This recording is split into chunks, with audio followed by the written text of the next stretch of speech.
ഏതോ ജന്മകൽപ്പനയിൽ ഇനി വരാനിരിക്കുന്ന നല്ലൊരു അടിപൊളി ത്രില്ലിംഗ് എപ്പിസോഡിൻ്റെ റിവ്യൂ ആണ് കേട്ടോ പറയുന്നത്.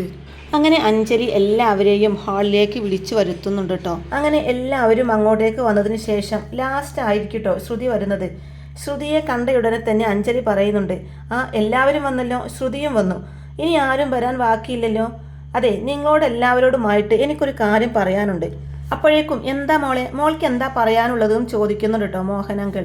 അപ്പം അഞ്ജലി പറയുന്നുണ്ട്, അതെ, അശ്വിൻ്റെയും ശ്രുതിയുടെയും വിവാഹം ഇതൊരിക്കലും ഒരു വിവാഹമായിട്ട് എനിക്ക് തോന്നിയിട്ടില്ല, ഇതൊരു കല്യാണമായിട്ട് ഞാൻ അംഗീകരിക്കില്ല എന്ന് പറയാണ് അഞ്ജലി. അപ്പോൾ അഞ്ജലിയുടെ ഈ വാക്കുകൾ കേൾക്കുമ്പോൾ തന്നെ അശ്വിന് വല്ലാതാവുന്നുണ്ട്.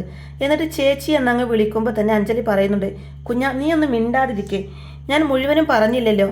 അതെ, ഞാൻ പറയുന്നത് ഒന്ന് പൂർത്തിയാക്കട്ടെ. അതെ, നിന്റെ ഓഫീസൊന്നുമല്ല ഇത്. ഞാൻ എന്തെങ്കിലും പറയുമ്പോഴേക്കും നീ ചാടിക്കളിച്ച് പറയാൻ വേണ്ടി. ഇതൊരു വീടാണ്. എല്ലാവർക്കും അവരുടേതായിട്ടുള്ള അഭിപ്രായം പറയാനുള്ള സ്വാതന്ത്ര്യം ഉണ്ട് ഈ വീട്ടിൽ. ഞാൻ നിന്റെ ചേച്ചിയാണ്.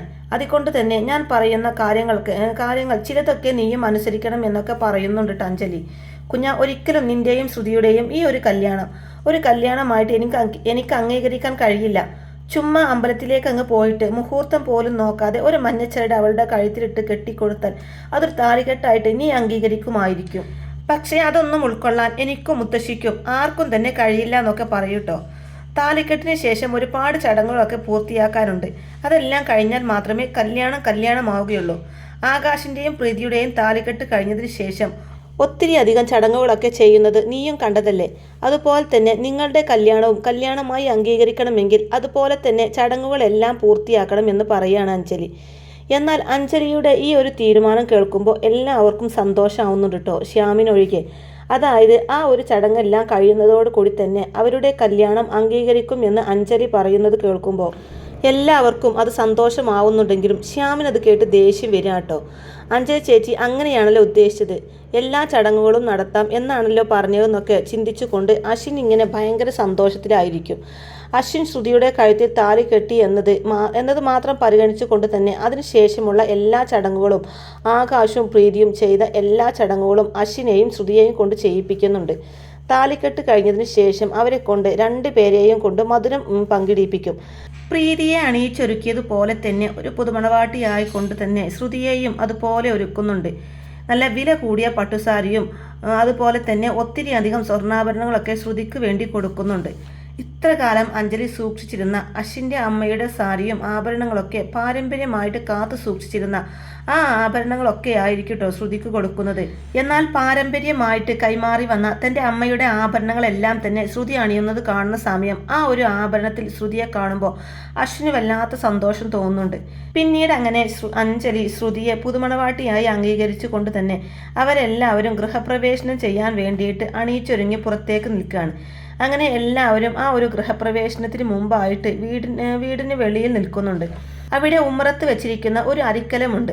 ആ അരിക്കലം തട്ടിക്കൊണ്ട് തന്നെ അശ്വിനോടും ശ്രുതിയോടും അകത്തേക്ക് കയറി പോവാൻ പറയുന്ന സമയത്ത് അശ്വിനും ശ്രുതിയും വലതുകാൽ വെച്ചിട്ട് അകത്തേക്ക് അങ്ങ് കയറാൻ നോക്കുന്നതും അഞ്ജലി കുഞ്ഞിനെ തടഞ്ഞുകൊണ്ട് ചോദിക്കുന്നുണ്ട്, ഈ വീട്ടിലെ ആചാരങ്ങളും അനുഷ്ഠാനങ്ങളും ഇത്ര കാലമായിട്ട് നിനക്കറിയില്ലേ? അതോ നീ അതെല്ലാം മനഃപൂർവ്വം മറന്നു പോയതാണോ എന്ന് ചോദിക്കുകയാണ് അഞ്ജലി.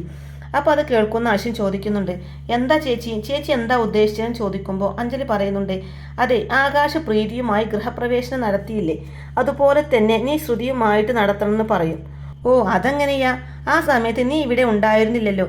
ആ സമയത്ത് നീ ശ്രുതിയുമായിട്ട് ആരോടും പറയാതെ താലി കെട്ടാൻ പോയേക്കുമായിരുന്നില്ലേ? അപ്പോഴേക്കും മനോരമ പറയുന്നുണ്ട്, അഞ്ജലി ബേബി, അത് ശരിയാ. ആകാശിൻ്റെയും പ്രീതിയുടെയും വിവാഹ ചടങ്ങുകളെല്ലാം നടക്കുന്ന സമയത്ത് ഇവർ രണ്ടുപേരും ഇവിടെ ഉണ്ടായിരുന്നില്ലല്ലോ. ആ സമയത്ത് ഇവരുടെ കല്യാണ പരിപാടിയുമായിട്ട് തിരക്കിലായിരുന്നില്ല എന്നൊക്കെ ചോദിച്ചുകൊണ്ട് മനോരമ അങ്ങനെ കളിയാക്കി ചിരിക്കും. അതുകൊണ്ട് അവർക്കതെല്ലാം വ്യക്തമായിട്ടൊന്ന് പറഞ്ഞു കൊടുക്ക്, അതൊന്നും കാണാൻ ഇവരിവിടെ ഉണ്ടായിരുന്നില്ലല്ലോ എന്നൊക്കെ പറഞ്ഞുകൊണ്ട് തന്നെ മനോരമ അങ്ങനെ കളിയാക്കി ചിരിക്കുകയാണ്. അപ്പോൾ അഞ്ജലി പറഞ്ഞു കൊടുക്കുന്നുണ്ട്, ഈ വീട്ടിലൊരു ആചാരവും അനുഷ്ഠാനങ്ങളൊക്കെയുണ്ട്. നീ ഇങ്ങോട്ടേക്ക് ഗൃഹപ്രവേശനം നടക്കുന്ന സമയം തന്നെ ശ്രുതിയെ പൊക്കിയെടുത്തിട്ട് വേണം അകത്തേക്ക് കയറാനായിട്ട് എന്ന് പറയുമ്പോൾ അതൊന്നും വേണ്ട ചേച്ചി എന്ന് പറയാൻ കേട്ടോ അശ്വിൻ. ഞങ്ങൾ ഇതുപോലെ വലതുകാല് വെച്ച് അകത്തേക്ക് കയറിക്കോളാന്ന് പറഞ്ഞ് നിൽക്കുകയായിരിക്കും അശ്വിൻ. അപ്പോഴേക്കും അഞ്ജലി പറയുന്നുണ്ട്, അതൊന്നും പറ്റില്ല ഇത് ഇവിടുത്തെ ആചാരമാണ്. പരസ്യമായിട്ട് ഇങ്ങനെയാണ് ഗൃഹപ്രവേശനം നടത്താറ്. അതിപ്പോൾ നീയായിട്ട് തെറ്റിക്കാൻ പാടില്ല എന്നൊക്കെ അഞ്ജലി പറയുമ്പോൾ മുത്തശ്ശിയും പറയുന്നുണ്ട്, അതെ, അഞ്ജലി മോള് പറഞ്ഞത് 100% ശരിയാണ്. ഇവിടെ ഈ തറവാട്ടിലെ ആരുടെയെങ്കിലും കല്യാണം കഴിഞ്ഞാൽ അരിക്കലം തട്ടിക്കൊണ്ട് തന്നെ ഭാര്യമാരെ പൊക്കിയെടുത്തിട്ട് വേണം ഭർത്താവ് അകത്തേക്ക് കടക്കാൻ. ബാക്കിയുള്ളിടത്തൊക്കെ എന്തെങ്കിലുമൊക്കെ ആയിക്കോട്ടെ, ഇവിടുത്തെ ചടങ്ങുകൾ നിങ്ങൾക്ക് വേണ്ടി മാത്രം തെറ്റിക്കാൻ പറ്റില്ല എന്ന് പറയും മുത്തശ്ശിയും. അപ്പോഴേക്കും ശ്രുതി അശ്വിൻ്റെ മുഖത്തേക്ക് ഇങ്ങനെ നോക്കി നിൽക്കുന്ന സമയത്ത് തന്നെ പെട്ടെന്ന് ശ്രുതിയെ വാരി പൊക്കിയെടുക്കുകയാണ് കേട്ടോ അശ്വിൻ. എന്നിട്ട് ശ്യാമിനെ ഇങ്ങനെ നോക്കുന്നുണ്ട്. ശ്യാമിനിട്ട് നല്ലൊരു പണി കൊടുക്കാമെന്ന് മനസ്സിൽ ചിന്തിച്ചു കൊണ്ടായിരിക്കട്ടോ ശ്രുതിയെ ഇങ്ങനെ പൊക്കിയെടുക്കുന്നത്. അപ്പോഴേക്കും ശ്രുതി ഇങ്ങനെ അശ്വിൻ്റെ കഴുത്തിലൂടെ ഇങ്ങനെ ചുറ്റിപ്പിടിക്കുന്നുണ്ട് കേട്ടോ. അതിനുശേഷം അശ്വിൻ ആ ഒരു അരിക്കലം തട്ടിക്കൊണ്ട് തന്നെ വലതുകാൽ വെച്ച് അകത്തേക്ക് ഇങ്ങനെ കയറി വരുന്നുണ്ട്. എന്നാൽ അശ്വിൻ ശ്രുതിയെ ഇങ്ങനെ പൊക്കിയെടുത്തുകൊണ്ട് അകത്തേക്ക് കയറി വരുന്നതെല്ലാം കാണുമ്പോൾ ശ്യാമിന് ഭയങ്കര ദേഷ്യം വരും. എന്നിട്ട് അകത്തേക്ക് കയറി വന്ന ഉടൻ തന്നെ ശ്രുതിയെ അങ്ങ് പെട്ടെന്ന് താഴേക്ക് ഇടുന്നുണ്ട് കേട്ടോ അശ്വിൻ. അങ്ങനെ ആ ഒരു ചടങ്ങ് എല്ലാം കഴിഞ്ഞതിന് ശേഷം, ഗൃഹപ്രവേശനം കഴിഞ്ഞതിന് ശേഷം എല്ലാവരും അകത്തേക്ക് കയറിപ്പോവും. പിന്നീട് അങ്ങനെ കുറച്ചധികം ഡ്രസ്സുകളൊക്കെ ആയിട്ട് അഞ്ജലി ശ്രുതിയുടെ അടുത്തേക്ക് വന്നിട്ട് കൊടുക്കുന്നുണ്ട്. എന്നിട്ട് പറയുന്നുണ്ട്, ഇത് നിനക്ക് ആദ്യ രാത്രി ഉടുക്കാനുള്ള ഡ്രസ്സാണ്. നിങ്ങൾ രണ്ടുപേരും കുളിച്ച് ഫ്രഷ് ആയിട്ട് ഈ ഡ്രസ്സ് ഇട്ടിട്ട് ഇരിക്കണം എന്ന് പറഞ്ഞുകൊണ്ട് തന്നെ ആ ഒരു ഡ്രസ്സ് എല്ലാം തന്നെ ശ്രുതിയുടെ കയ്യിലേക്ക് കൊടുക്കുന്നുണ്ട്. എന്നാൽ ഇതെല്ലാം കണ്ടുകൊണ്ട് നിൽക്കുന്ന അശ്വിൻ, അത് പിന്നെ ചേച്ചി എന്ന് പറയുമ്പോൾ അഞ്ജലി പറയും, അതെ ഞാൻ പറയുന്നതെല്ലാം നീ അതുപോലെ അങ്ങ് അനുസരിച്ചാൽ മതി കുഞ്ഞാ എന്ന് പറയും. അങ്ങനെ അഞ്ജലി കൊടുത്ത ഡ്രസ്സ് അശ്വിനും ശ്രുതിയും വാങ്ങിച്ചുകൊണ്ട് അവർ മുകളിലേക്ക് പോകാൻ നോക്കുകയാണ്. അശ്വിനും ശ്രുതിയും അവിടെ നിന്ന് കയറി പോകുമ്പോൾ അഞ്ജലി പുറകെ നിന്ന് വിളിച്ച് പറയുന്നുണ്ട്, അതെ നിങ്ങൾ ഇങ്ങനെയല്ല കയറി പോവേണ്ടത്. അശ്വിൻ എങ്ങനെയാണോ വലതുകാൽ വെച്ച് ഇങ്ങോട്ടേ കയറി വന്നത് ആ ഒരു രീതിയിൽ തന്നെയായിരിക്കണം ശ്രുതിയെ പൊക്കിയെടുത്ത് വേണം മണിയറയിലേക്ക് പോകാനെന്ന് പറയും. അപ്പോഴേക്കും അഞ്ജലി ചേച്ചിയെ വളരെ ദയനീയമായി നോക്കിക്കൊണ്ടിങ്ങനെ മറ്റു നിവൃത്തിയില്ലാത്തത് കൊണ്ട് തന്നെ അശ്വിൻ ഇങ്ങനെ ശ്രുതിയെ പൊക്കിയെടുത്തുകൊണ്ടിങ്ങനെ ഓരോ സ്റ്റെപ്പ് ഇങ്ങനെ കയറി മുകളിലേക്ക് ഇങ്ങനെ പോയിക്കൊണ്ടിരിക്കുകയാണ്. ഈ സമയത്തൊക്കെ ശ്രുതി വളരെയധികം സന്തോഷത്തോടു കൂടി തന്നെയായിരിക്കും കേട്ടോ അശ്വിൻ ഇങ്ങനെ നോക്കി നിൽക്കുന്നത്. എന്നാൽ അശ്വിൻ അവളെ ശ്രുതിയെ ഒന്നും മൈൻഡ് പോലും ചെയ്യുന്നില്ല. അങ്ങനെ മുകളിൽ എത്തിയതോടു കൂടി തന്നെ അശ്വിൻ ശ്രുതിയെ അങ്ങനെ നിലത്ത് വെക്കാൻ നോക്കുന്ന സമയത്തായിരിക്കട്ടോ ശ്രുതിയുടെ കമ്മൽ ഇങ്ങനെ അശ്വിൻ്റെ ഡ്രസ്സിൽ കുടുങ്ങിയിരിക്കുന്നത് കാണുന്നത്. എന്നാൽ ആ ഒരു കമ്മൽ കുടുങ്ങിയത് കൊണ്ട് തന്നെ പെട്ടെന്ന് ശ്രുതിയെ നിലത്തിറക്കാൻ അശ്വിന് കഴിയുന്നില്ല. ഒരു മിനിറ്റ് വെയിറ്റ് ചെയ്യുമെന്നും പറഞ്ഞുകൊണ്ട് ആ ഒരു ഷർട്ടിൽ നിന്നും കമ്മൽ എടുത്ത് മാറ്റിയതിന് ശേഷം ആയിരിക്കട്ടോ ശ്രുതിയെ താഴെ ഇറക്കുന്നത്. മനസ്സിൽ എത്ര ദേഷ്യമുണ്ടെങ്കിലും അശ്വിൻ തന്നെ ഇത്രമാത്രം കെയർ ചെയ്യുന്നുണ്ടല്ലോ എന്ന് ചിന്തിച്ചുകൊണ്ട് ശ്രുതിക്കും സന്തോഷമാവുന്നുണ്ട്. അങ്ങനെ ഡ്രസ്സെല്ലാം മാറ്റിക്കൊടുത്ത് ശ്രുതി ഇങ്ങനെ ആഭരണം അണിയുന്ന സമയം പെട്ടെന്ന് ശ്രുതിയുടെ കഴുത്തിലൊരു മുറിവുണ്ടാകും. വേദനയോട് കൂടി തന്നെ ശ്രുതി ആ എന്ന് നിലവിളിക്കുന്നതോട് കൂടി തന്നെ അശ്വിന് വന്നിട്ട് അത് എങ്ങനെയുണ്ടെന്ന് നോക്കണം എന്നൊക്കെ ഉണ്ട് കേട്ടോ. എന്നാൽ ശ്രുതിയോടുള്ള ആ ഒരു ദേഷ്യം കൊണ്ട് തന്നെ ആ ഒരു ഈഗോ കാരണം അശ്വിനൊന്നും ചോദിക്കില്ല. ശ്യാമുമായിട്ടുള്ള ആ ഒരു രഹസ്യബന്ധം സൂക്ഷിക്കുന്നുണ്ട് എന്നൊക്കെ ചിന്തിച്ചു കൊണ്ട് തന്നെ ആ ഒരു ദേഷ്യവും അകൽച്ചയും ഒക്കെ ശ്രുതിയോട് ഉടനീളം കാണിക്കുന്നുണ്ട് കേട്ടോ അശ്വിൻ. അങ്ങനെ അഞ്ജലി കൊടുത്ത ആ ഒരു ആഭരണങ്ങളെല്ലാം അണിഞ്ഞുകൊണ്ട് തന്നെ ശ്രുതി അവിടെ നിൽക്കുന്ന സമയം അഞ്ജലി ഒരു ഗ്ലാസ് പാലും കുറേ ഫ്രൂട്ട്സുമായിട്ട് അങ്ങോട്ടേക്ക് വന്നിട്ട് ശ്രുതിയോട് പറയുന്നുണ്ട്, അതെ നീ ഇവിടെ തന്നെ നിന്നാൽ മതി, ഫസ്റ്റ് നൈറ്റിന് വേണ്ടിയിട്ട് അശ്വിൻ ഇങ്ങോട്ടേക്ക് വരും എന്നൊക്കെ പറഞ്ഞ് ആ പാലും ഫ്രൂട്ട്സും എല്ലാം ശ്രുതിയെ ഏൽപ്പിച്ചിട്ടായിരിക്കട്ടോ അഞ്ജലി അവിടെ നിന്നും പോകുന്നത്. അങ്ങനെ കുറച്ച് കഴിഞ്ഞതിന് ശേഷം അശ്വിൻ റൂമിലേക്ക് വരുന്ന സമയത്ത് ശ്രുതി അവിടെ ഒരുങ്ങി നിൽക്കുന്നതൊക്കെ കാണുകയാണ് കേട്ടോ. ശ്രുതി ഇങ്ങനെ അണിഞ്ഞൊരുങ്ങിക്കൊണ്ട് ഒരു ഗ്ലാസ്സിൽ പാലും അതുപോലെ തന്നെ കുറച്ച് ഫ്രൂട്ട്സുമായിട്ട് അവിടെ അങ്ങനെ നിൽക്കുന്നതായിട്ട് കാണും. എന്നാൽ ശ്രുതിയെ കാണുന്ന സമയം തന്നെ അശ്വിൻ അങ്ങ് ദേഷ്യം വരും. എന്നിട്ട് ചോദിക്കുന്നുണ്ട്, നീ എന്താ ഫസ്റ്റ് നൈറ്റ് ആഘോഷിക്കാൻ വേണ്ടി എൻ്റെ ബെഡ്റൂമിൽ വന്ന് നിൽക്കുകയാണോ? എടി എനിക്ക് നിന്നെ കാണുന്നത് പോലും വെറുപ്പാണ്. നിന്നെ ഒരു നോട്ടം പോലും ഞാൻ നോക്കില്ല. എൻ്റെ ഭാര്യയാവാനുള്ള യാതൊരു അർഹതയും നിനക്കില്ല. അതെ ഇത് എൻ്റെ റൂമാണ്. എനിക്കിഷ്ടമില്ലാത്തവരൊന്നും എൻ്റെ റൂമിൽ നിൽക്കുന്നത് എനിക്കിഷ്ടമല്ല. നിനക്ക് പറ്റിയത് ഈ റൂമല്ല, ഇറങ്ങിപ്പോടി എന്നൊക്കെ പറഞ്ഞുകൊണ്ട് തന്നെ ദേഷ്യപ്പെട്ട് ശ്രുതിയെ അവിടെ നിന്ന് ഉന്തി തള്ളിക്കൊണ്ട് ബാൽക്കണിയുടെ അങ്ങോട്ടേക്ക് ആക്കുകയാണ് കേട്ടോ അശ്വിൻ. എന്നിട്ട് പെട്ടെന്ന് അങ്ങ് ഡോർ അടക്കുകയാണ്. അതോടുകൂടി തന്നെ ശ്രുതിക്ക് ഭയങ്കര സങ്കടമാവുന്നുണ്ട്. അങ്ങനെ ശ്രുതിയെ പുറത്താക്കിക്കൊണ്ട് തന്നെ അശ്വിൻ വാതിലടിച്ച് അവിടെ കിടന്നുറങ്ങായിരിക്കും. എന്നാൽ ഇതേ സമയം തന്നെ ശ്രുതി ഇങ്ങനെ തണുത്ത് വിറക്കാവും. അശ്വിൻ തന്നെ പുറത്താക്കിയ സമയത്ത് തനിക്കൊരു തലയണയോ പുതപ്പോ ഒന്നും തന്നെ കൊടുത്തിട്ടുണ്ടാവില്ല. എന്നാൽ ഒന്ന് ഉറങ്ങി ഉണർന്നതിന് ശേഷം അശ്വിൻ ഇങ്ങനെ ചിന്തിക്കുകയാണ്. അതായത് അന്ന് അശ്വിനും ശ്രുതിയും ആ ഒരു കാട്ടിലകപ്പെട്ട അന്നത്തെ ആ ഒരു ഒറ്റപ്പെട്ട രാത്രി, അന്ന് രാത്രി ശ്രുതിയെ കുറച്ച് നേരം തന്നെ ഇരുത്തിയപ്പോഴേക്കും തണുത്ത് വിറച്ച് പനിച്ച് വിറച്ച് ആകെ ഇങ്ങനെ വിറയിലൊക്കെ കൊണ്ടിരുന്നില്ലേ. ഇനി ഒരു പക്ഷേ അവളെങ്ങാനും ആ ബാൽക്കണിയിൽ കിടന്ന അതുപോലെ എങ്ങാനും പനിച്ച് തണുത്ത് വിറക്കുമോ എന്ന് ചിന്തിച്ചുകൊണ്ട് തന്നെ അശ്വിന് ടെൻഷനാവുന്നുണ്ട്. എന്നാൽ ഇതേ സമയം ശ്രുതിക്കാവട്ടെ ഉറക്കം പോലും വരുന്നില്ല. ശ്രുതി ഭയങ്കര സങ്കടപ്പെട്ടിങ്ങനെ കരഞ്ഞുകൊണ്ടിരിക്കുകയായിരിക്കും. എന്നാൽ തണുപ്പത്ത് ആ ഒരു ബാൽക്കണിയിൽ മഞ്ഞൊക്കെ കൊണ്ട് തന്നെ ശ്രുതി ഇങ്ങനെ തണുത്ത് വിറച്ച് ആകെ ഉരുക്കിയിരിക്കുകയായിരിക്കും. അശ്വിന് യാതൊരു സമാധാനവും ഇല്ലാത്തത് കൊണ്ട് തന്നെ പെട്ടെന്ന് ബാൽക്കണിയിലെ ഡോർ തുറന്നുകൊണ്ട് തന്നെ എന്തെങ്കിലുമൊക്കെ ആവട്ടെ എന്ന് ചിന്തിച്ചുകൊണ്ട് ഒരു പുതപ്പ് എടുത്തിട്ട് ശ്രുതിയുടെ മേലേക്ക് അങ്ങ് വലിച്ചെറിഞ്ഞു കൊടുക്കും. എന്നാൽ ആ ഒരു പുതപ്പ് കൊണ്ട് അങ്ങനെ അന്നത്തെ രാത്രി കഴിച്ചു കൂട്ടാണ്ട് ശ്രുതി. എന്നാൽ രാവിലെ ആയ ഉടനെ തന്നെ അശ്വിൻ്റെ കഥകിൽ വന്നിട്ട് ഇങ്ങനെ മുട്ടുന്നുണ്ട് അഞ്ജലി. പെട്ടെന്ന് അശ്വിൻ നോക്കുന്ന സമയത്ത് ശ്രുതി അവിടെ ഒന്നും കാണുന്നില്ലല്ലോ. എന്നിട്ട് ഉറക്കത്തിൽ നിന്ന് ചാടി അങ്ങ് എഴുന്നേറ്റ് കൊണ്ട് തന്നെ അശ്വിൻ ഇങ്ങനെ വാതിൽ തുറക്കാൻ നോക്കും. പെട്ടെന്ന് അഞ്ജലി ചേച്ചിയാണ് വിളിക്കുന്നതെന്ന് ചിന്തിച്ചുകൊണ്ട് തന്നെ അശ്വിൻ ഇങ്ങനെ ചുറ്റും നോക്കുന്ന സമയത്തായിരിക്കട്ടോ ബാൽക്കണിയിൽ ആ ഒരു പുതപ്പ് മൂടിക്കൊണ്ട് തന്നെ ശ്രുതി കിടക്കുന്നതായിട്ട് കാണുന്നത്. അശ്വിൻ പോയിട്ട് ശ്രുതിയെ ഇങ്ങനെ പൊക്കിയെടുത്ത് കൊണ്ടുവന്ന് നേരെ ബെഡിൽ കൊണ്ടുവന്ന് ഇടുന്നുണ്ട്. എന്നിട്ട് വാതിൽ തുറക്കുന്നതിന് മുമ്പായിട്ട് തന്നെ ശ്രുതിയുടെ നെറ്റിയിലെ സിന്ദൂരം ഇങ്ങനെ മായ്ച്ചു കൊടുക്കുന്നുണ്ട്. അതിനുശേഷം ആയിരിക്കട്ടോ അഞ്ജലിക്ക് ഡോർ തുറന്നു കൊടുക്കുന്നത്. അപ്പോൾ അഞ്ജലി ചോദിക്കുന്നുണ്ട്, എന്താ കുഞ്ഞ ഇത്ര നേരമായിട്ട് നിങ്ങൾ എഴുന്നേറ്റില്ലേ? പൂജയ്ക്ക് വേണ്ടിയിട്ട് മുത്തശ്ശൻ വിളിക്കുന്നുണ്ട്. നിങ്ങൾ രണ്ടുപേരും എത്രയും പെട്ടെന്ന് തന്നെ കുളിച്ച് ഫ്രഷായി പൂജയ്ക്ക് വായോ എന്നൊക്കെ പറഞ്ഞുകൊണ്ട് തന്നെ അഞ്ജലി അവിടെ നിന്നങ്ങ് പോകും. എന്നാൽ അഞ്ജലി അവിടെ നിന്ന് പോകുന്നത് വരെ ശ്രുതി നല്ല രീതിയിൽ തന്നെ നിൽക്കും. അഞ്ജലി പോയതിനു ശേഷം അശ്വിനോട് ഇങ്ങനെ ദേഷ്യപ്പെടുന്നൊക്കെ ഉണ്ട് ശ്രുതി. നിങ്ങൾ എന്തിനാണ് എന്നെ ഇവിടെ കൊണ്ടുവന്ന് കിടത്തിയത്? നിങ്ങളുടെ റൂമിൽ നിൽക്കാൻ എനിക്ക് യാതൊരു അവകാശവും ഇല്ല എന്നൊക്കെ പറഞ്ഞ് എന്നെ ഇവിടെ നിന്ന് ആട്ടിപ്പുറത്താക്കിയതല്ലേ? എന്നിട്ട് നിങ്ങളുടെ ചേച്ചി വന്നപ്പോൾ മാത്രം എന്തിനാണ് നിങ്ങൾ എന്നെ ഇങ്ങോട്ടേ കൊണ്ടുവന്നതെന്നൊക്കെ ചോദിച്ചുകൊണ്ട് തന്നെ ശ്രുതി ഇങ്ങനെ അശ്വിനോട് ദേഷ്യപ്പെടുന്നുണ്ടെങ്കിലും അശ്വിൻ ഒരു മൈൻഡ് പോലും ചെയ്യുന്നില്ല.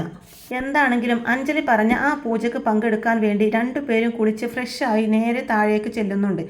എന്നാൽ പൂജ നടത്തിയതിന് ശേഷം പ്രസാദമെല്ലാം കൊടുക്കാൻ വേണ്ടിയിട്ട് പ്രീതിയെ ആയിരിക്കട്ടോ ഏൽപ്പിക്കുന്നത്. പൂജ ഒക്കെ കഴിഞ്ഞ് പ്രസാദം പ്രീതി എല്ലാവർക്കും കൊടുക്കുന്നുണ്ടെങ്കിലും ഭയങ്കര ആകാംക്ഷയോട് കൂടി തന്നെ കയ്യും നീട്ടിയിരിക്കുകയായിരിക്കും ശ്രുതി. എന്നാൽ പ്രീതിയാവട്ടെ ശ്രുതിയെ ഒന്നും മൈൻഡ് പോലും ചെയ്യാതെ എല്ലാവർക്കും പ്രസാദമൊക്കെ കൊടുക്കുന്നുണ്ടെങ്കിലും ശ്രുതിക്ക് മാത്രം പ്രസാദം കൊടുക്കുന്നില്ല. ശ്രുതിക്കത് ഭയങ്കര സങ്കടമായിരിക്കും. അങ്ങനെ ശ്രുതി സങ്കടപ്പെട്ട് നിൽക്കുന്നത് കണ്ടുകൊണ്ട് തന്നെ മനോരമ പറയുന്നുണ്ട്, ഓ ചേച്ചിയുടെയും അനിയത്തിയുടെയും അഭിനയം തുടങ്ങി. രണ്ടുപേരും ഞങ്ങളെ സന്തോഷിപ്പിക്കാൻ വേണ്ടിയിട്ട് വെറുതെ അഭിനയിച്ച് കൂട്ടുന്നതാണിതൊക്കെ. നമ്മളെ ബോധ്യപ്പെടുത്താൻ വേണ്ടിയിട്ടായിരിക്കും ചേച്ചിയും അനിയത്തിയും പിണങ്ങിയതുപോലെ നിൽക്കുന്നതെന്നൊക്കെ മനോരമ പറയുന്നത് കേട്ടിട്ട് സഹിക്കാൻ കഴിയാതെ പ്രീതി അവിടെ നിന്നങ്ങ് അകത്തേ കയറിപ്പോവും. എന്നാൽ കല്യാണം കഴിഞ്ഞ് എല്ലാ ചടങ്ങുകളും കഴിഞ്ഞിട്ടുണ്ടാവും. പക്ഷേ അശ്വിനും ശ്രുതിയും തമ്മിൽ കാണുന്ന സമയത്തൊക്കെ കീരിയും പാമ്പും പോലെയായിരിക്കും കേട്ടോ. കീരിയും പാമ്പും പോലെയാണെങ്കിലും എല്ലാവരുടെയും മുമ്പിൽ വെച്ച് ഭയങ്കര സ്നേഹപ്രകടനമായിരിക്കും കേട്ടോ അശ്വിന്. ഒരിക്കൽ അശ്വിൻ ശ്രുതിയോട് ഇങ്ങനെ ദേഷ്യപ്പെട്ട് സംസാരിക്കുന്നതെല്ലാം തന്നെ മനോരമ കാണുന്നുണ്ട്. അതുകൊണ്ട് തന്നെ ശരിക്കും ഇവർ തമ്മിൽ ഭാര്യാഭർത്താക്കന്മാരായിട്ട് തന്നെയാണോ കഴിയുന്നത്, അതോ ഇവർ തമ്മിൽ എന്തെങ്കിലും അഡ്ജസ്റ്റ്മെൻ്റ് ആണോ എന്നൊക്കെ ചിന്തിച്ചുകൊണ്ട് തന്നെ ഇതിൻ്റെ സത്യാവസ്ഥ എന്താണെന്ന് അറിയണം എന്ന് ചിന്തിച്ചുകൊണ്ട് മനോരമ പിന്നീട് അശ്വിൻ്റെയും ശ്രുതിയുടെയും പുറകെ തന്നെയായിരിക്കും. അശ്വിനെയും ശ്രുതിയെയും എപ്പോഴും ദൂരെ നിന്ന് കാണുന്ന സമയം അവർ എപ്പോഴും കീരിയും പാമ്പും പോലെ എപ്പോഴും വഴക്കായിരിക്കും. എന്നാൽ മനോരമ മുന്നിൽ പ്രത്യക്ഷപ്പെടുന്നതോടു കൂടി തന്നെ ഭയങ്കര സ്നേഹത്തോടു കൂടെ മാത്രമായിരിക്കും കേട്ടോ അശ്വിൻ ശ്രുതിയോട് പെരുമാറുന്നത്. എന്താണെങ്കിലും ഇവർക്കിടയിലെ സത്യം എന്താണെന്ന് കണ്ടെത്താൻ വേണ്ടി മനോരമ ഇങ്ങനെ ദൂരെ നിന്ന് വാച്ച് ചെയ്യുന്നുണ്ട്. അതിനുവേണ്ടി ഒരു ബൈനോക്കുലറൊക്കെ സെറ്റ് ചെയ്യുന്നുണ്ട് കേട്ടോ. അശ്വിനും ശ്രുതിയും ബാൽക്കണിയുടെ അവിടെ നിന്ന് തന്നെ ദേഷ്യപ്പെട്ട് രണ്ടുപേരും കൂടെ വഴക്കിട്ട് സംസാരിക്കുന്ന സമയം തന്നെ ഇത് കാണാൻ വേണ്ടി മനോരമ ദൂരെ നിന്ന് ബൈനോക്കുലറുമായിട്ട് വാച്ച് ചെയ്യും. എന്നാൽ പെട്ടെന്ന് അശ്വിൻ ശ്രുതിയോട് ദേഷ്യപ്പെട്ടുകൊണ്ട് നിൽക്കുന്ന സമയത്ത് മനോരമ വാച്ച് ചെയ്യുന്നതെല്ലാം തന്നെ അശ്വിൻ കാണുന്നുണ്ട്. പെട്ടെന്ന് ശ്രുതിയെ ഇങ്ങനെ ചേർത്ത് പിടിച്ചിട്ട് അങ്ങനെ ഉമ്മയൊക്കെ കൊടുക്കുന്നുണ്ട് കേട്ടോ അശ്വിൻ. എന്നാൽ ഇത് കണ്ടതോട് കൂടെ തന്നെ മനോരമക്ക് അങ്ങ് സമാധാനമാവും. ഞാൻ വിചാരിച്ചതൊക്കെ തെറ്റായിപ്പോയി. ഇവർ തമ്മിൽ ശരിക്കും ഭാര്യാഭർത്താക്കന്മാർ തന്നെയാണല്ലോ. ഇവർക്കൊരു നാണമില്ലല്ലോ എന്നൊക്കെ പറഞ്ഞുകൊണ്ട് തന്നെ മനോരമ അവിടെ നിന്നങ്ങ് പോവും. മനോരമയെ ബോധ്യപ്പെടുത്താൻ അശ്വിൻ ശ്രുതിയുടെ അടുത്ത് റൊമാൻസ് ആയിട്ടൊക്കെ കാണിക്കുന്ന സമയത്ത് തന്നെ ശ്രുതിക്കത് ഭയങ്കര സന്തോഷമായിരിക്കും കേട്ടോ. അശ്വിൻ ശ്രുതിയുടെ കഴുത്തിൽ താലി കെട്ടിയെങ്കിൽ പോലും ഭാര്യ എന്ന പരിഗണന ഒട്ടും തന്നെ അശ്വിൻ ശ്രുതിക്ക് കൊടുക്കുന്നില്ല. പക്ഷേ ശ്രുതി അശ്വിനെ ഒരു ഭർത്താവായിട്ട് തന്നെയായിരിക്കും കേട്ടോ കണക്ക് കൂട്ടുന്നത്. ഒരിക്കലും പണ്ടത്തെ പോലെ ചാടി കളിക്കാനൊന്നും ശ്രുതി ചെല്ലുന്നില്ല. ഇങ്ങോട്ട് എന്തെങ്കിലും പറഞ്ഞാൽ മാത്രം അതിനുള്ള മറുപടി മാത്രമേ ശ്രുതി പറയുള്ളൂ. എന്തുകൊണ്ടായിരിക്കും അശ്വിൻ തൻ്റെ കഴുത്തിൽ താലി കെട്ടിയതെന്ന് ശ്രുതിക്ക് ഇപ്പോഴും മനസ്സിലായിട്ടില്ല. അശ്വിൻ്റെ മനസ്സിലാണെങ്കിൽ ശ്രുതിയോട് ഭയങ്കര ഇഷ്ടമായിരിക്കും. എന്നാൽ ആ ഒരു ഇഷ്ടം തുറന്നു കാണിക്കാൻ ഒട്ടും തന്നെ അശ്വിനെ കൊണ്ട് കഴിയുന്നില്ല. തൻ്റെ ഉള്ളിൻ്റെ ഉള്ളിൽ ശ്രുതിയോട് ഇഷ്ടം തോന്നി തുടങ്ങിയെങ്കിലും ആ ഒരു ഇഷ്ടം പുറമേ കാണിക്കാൻ നോക്കുന്ന സമയത്തൊക്കെ ശ്യാം ശ്രുതിയെ കെട്ടിപ്പിടിച്ച ആ ഒരു രംഗമായിരിക്കും കേട്ടോ അശ്വിൻ്റെ മനസ്സിലേക്ക് ഓടിയെത്തുന്നത്. എന്നാൽ ശ്രുതിക്കാവട്ടെ അതേ ഒരു ഇഷ്ടം എത്രമാത്രമാണോ അശ്വിനെ സ്നേഹിച്ചത് ആ ഒരു ഇഷ്ടം അതുപോലെ തന്നെ ശ്രുതിയുടെ മനസ്സിലുണ്ടാവും. അങ്ങനെ ഒരിക്കൽ ശ്രുതി വളരെയധികം സ്നേഹത്തോടു കൂടി തന്നെ അശ്വിൻ അവിടെ ഇല്ലാത്ത സമയത്ത് അശ്വിൻ്റെ ഒരു ഷർട്ട് എടുത്ത് ഇങ്ങനെ ഇടുന്നുണ്ട്. എന്നാൽ ഇതും കണ്ടുകൊണ്ട് തന്നെ അശ്വിൻ അങ്ങോട്ടേക്ക് വന്ന് ഒത്തിരി അധികം ദേഷ്യപ്പെടുന്നുണ്ട് കേട്ടോ ശ്രുതിയോട്. നീ എന്തിനാടി എൻ്റെ ഷർട്ട് എടുത്തിട്ടത്?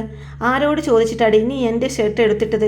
നിന്നോട് ആരാ ഇതിടാൻ പറഞ്ഞതെന്നൊക്കെ ചോദിച്ചുകൊണ്ട് തന്നെ അശ്വിൻ ഇങ്ങനെ ഷൗട്ട് ചെയ്തുകൊണ്ട് ശ്രുതിയോട് സംസാരിക്കുന്നുണ്ടെങ്കിലും ശ്രുതി ഒന്നും മിണ്ടുന്നില്ല. എന്നാൽ ഇതും കണ്ടുകൊണ്ട് തന്നെ പെട്ടെന്ന് മനോരമ അങ്ങോട്ടേക്ക് വരുമ്പോഴേക്കും അശ്വിൻ അങ്ങ് പ്ലേറ്റ് മാറ്റിക്കൊണ്ട് തന്നെ സംസാരിക്കുകയാണ്. ഹായ് ശ്രുതി, എന്ത് ഭംഗിയാണ് നിന്നെ കാണാൻ, എൻ്റെ ഈ ഷർട്ടിൽ നിന്നെ കാണാൻ നല്ല ഭംഗിയുണ്ടെന്നൊക്കെ പറഞ്ഞുകൊണ്ട് തന്നെ ശ്രുതി എങ്ങനെ ചേർത്ത് പിടിക്കുകയാണ് കേട്ടോ. എന്നാൽ ശ്രുതിക്ക് കാര്യം മനസ്സിലാവുന്നില്ല. എന്നാൽ ഇവരുടെ ഈ റൊമാൻസ് എല്ലാം കാണുമ്പോൾ ഈ അശ്വിൻ ബേബിക്ക് ഒരു നാണവുമില്ല എന്നൊക്കെ പറഞ്ഞുകൊണ്ട് തന്നെ മനോരമ അവിടെ നിന്നങ്ങ് പോവും. മനോരമ പോകുന്നതോട് കൂടെ തന്നെ പെട്ടെന്ന് അശ്വിൻ്റെ ഭാവം അങ്ങ് മാറുകയാണ്. പെട്ടെന്ന് ശ്രുതിയെ പിടിച്ച് ഒറ്റ തള്ളങ്ങ് കൊടുക്കും അശ്വിൻ. എന്നാൽ മനോരമ അവിടെ വന്ന കാര്യമൊന്നും ശ്രുതി കാണുന്നില്ല. ശ്രുതി ഇങ്ങനെ മനസ്സിൽ ചിന്തിക്കുന്നുണ്ട്, ഈ അശ്വിൻ എന്താ ഇങ്ങനെ? ഒരു സമയത്ത് എന്നോട് ഭയങ്കര സ്നേഹമായിരിക്കും, പ്രണയമായിരിക്കും. എന്നാൽ മറ്റു ചില സമയത്താണെങ്കിലോ പെട്ടെന്ന് ഇയാളുടെ സ്വഭാവം അങ്ങ് മാറും. ഒരു പക്ഷേ ഇയാൾ ഇങ്ങനെ തന്നെയായിരിക്കും എന്നൊക്കെ ചിന്തിക്കുന്നുണ്ട് ശ്രുതി. അങ്ങനെ ഒരുപാടധികം എപ്പിസോഡുകൾ ഈ ഒരു രീതിയിൽ തന്നെയായിരിക്കട്ടോ മുന്നോട്ട് പോകുന്നത്. അശ്വിൻ തൻ്റെ ദേഷ്യമെല്ലാം ശ്രുതിയോട് കാണിക്കുന്നുണ്ട്. അങ്ങനെ ഒരു ദിവസം ശ്രുതി മാത്രമായിട്ട് അവിടെ നിൽക്കുന്ന സമയം ശ്യാം ഇങ്ങനെ ശ്രുതിയുടെ അടുത്തേക്ക് വന്നിട്ട് പറയുന്നുണ്ട്, ശ്രുതി ഒന്ന് അവിടെ നിൽക്ക് ശ്രുതി, എനിക്ക് തന്നോട് സംസാരിക്കാനുണ്ടെന്നൊക്കെ പറഞ്ഞുകൊണ്ട് തന്നെ ശ്യാം ഇങ്ങനെ ശ്രുതിയുടെ പുറകെ ഓടിപ്പോകും. എന്നാൽ ഇതും കണ്ടുകൊണ്ട് തന്നെ അശ്വിൻ അവിടെ നിൽക്കുന്നുണ്ടാകും. ശ്രുതി, നീ എന്നെ ഒന്ന് മനസ്സിലാക്ക്, നിന്റെ ഭർത്താവ് അശ്വിൻ സേറാം ഒരിക്കലും നിന്നെ തൊടാൻ പോലും പോകുന്നില്ല. അയാൾ ഒരു വാശിപ്പുറത്ത് മാത്രമാണ് നിന്നെ കല്യാണം കഴിച്ചത്. നിന്റെ ജീവിതം നശിപ്പിക്കാൻ വേണ്ടി മാത്രമാണ് അയാൾ നിന്നെ കല്യാണം കഴിച്ചത് എന്നൊക്കെ ഇങ്ങനെ ശ്യാം പറയുന്നുണ്ടെങ്കിലും ശ്രുതി അത് മൈൻഡ് പോലും ചെയ്യുന്നില്ല കേട്ടോ.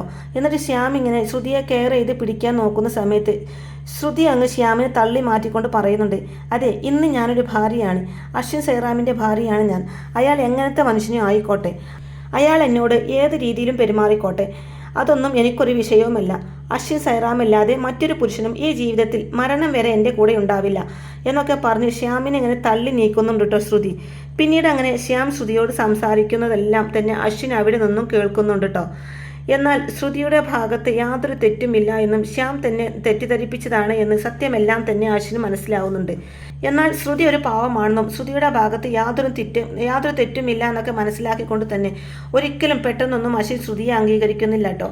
പയ്യെ ശ്രുതിയുടെ സ്വഭാവമെല്ലാം മനസ്സിലാക്കിക്കൊണ്ട് തന്നെ ശ്രുതിയുടെ നന്മ എല്ലാം മനസ്സിലാക്കി ശ്രുതിയുടെ നന്മ എല്ലാം തിരിച്ചറിഞ്ഞുകൊണ്ട് തന്നെ പയ്യെ മാത്രമായിരിക്കട്ടോ അശ്വിൻ ശ്രുതിയെ സ്നേഹിച്ചു തുടങ്ങുന്നത്.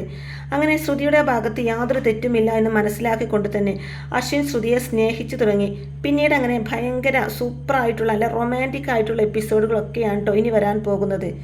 അപ്പോൾ ഈ ഒരു റിവ്യൂ ഇഷ്ടമായിട്ടുണ്ട് എന്നുണ്ടെങ്കിൽ വീഡിയോ ലൈക്ക് ചെയ്യാനും ചാനൽ കൂടി ഒന്ന് സബ്സ്ക്രൈബ് ചെയ്ത് സപ്പോർട്ട് ചെയ്യാനും മറക്കല്ലേ ഫ്രണ്ട്സ്. Thank you.